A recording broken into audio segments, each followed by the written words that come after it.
Okay. Beautiful. Thank you so much. Well, hello again, beautiful people.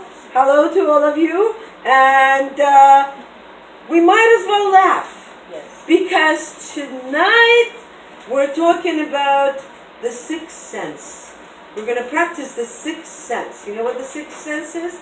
The sense of humor. Ah. Uh-huh. Yeah. So because I was very honored and privileged this past Shabbos, we were in Lantana Beach, and I was a guest speaker, a flavor of the Shabbaton there, and that means that I spoke on Friday night and then on Saturday afternoon, and the rabbi there is Rabbi Stolik, whose brother was our son's favorite teacher in the Masifta here, Rabbi Stolik. And before that, when we were still in this Shabbos, before we were in Crown Heights, and when I mentioned there to our friends that we were invited by Rabbi and Mrs. Stolik, that I was invited to talk, then my friend Frida said, oh, is that Gitti Stolik's son? And I'm like, who's Gitti Stolik?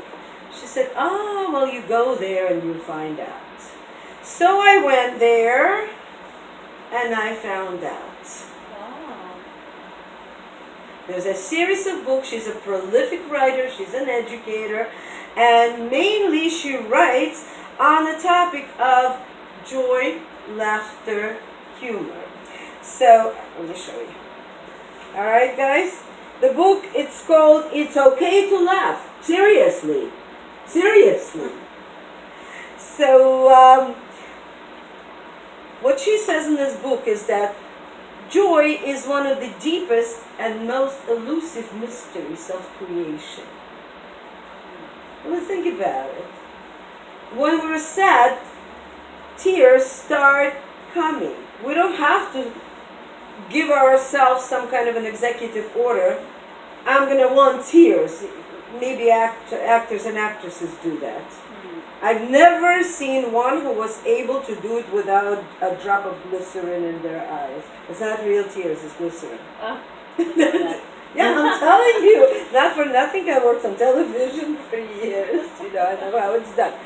But to laugh, we have to actually, unless we're in that kind of a joyful, ebullient mood, we have to actually force ourselves to be joyful. It's a mystery. Hashem tells us that we have to be besimcha, we have to be joyful. Hasidism is a movement of joy. Ivdul Hashem besimcha. You have to serve with joy, with happiness. Yet we have no mechanism of happening, of happiness, joy, simcha, happening, just like sadness, just like tears. Right. So we have to make an effort, right? And then she says, do you know what genuine joy is? Can you describe perfect joy?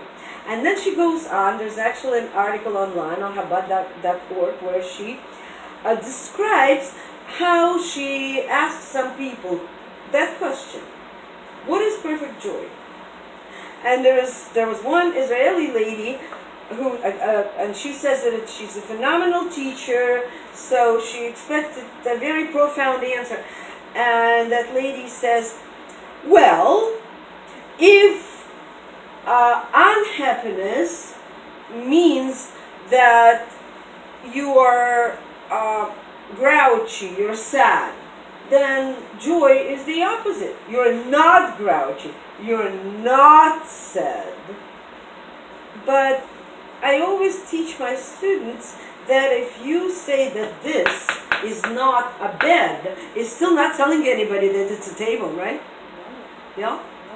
If you say, this is not a car, yeah? Yeah, I guess it doesn't have wheels, right? It doesn't have a steering wheel. It's not a car. But what is it? And we don't know. unless you define it. So how do we define joy? It's an interesting thing. Here is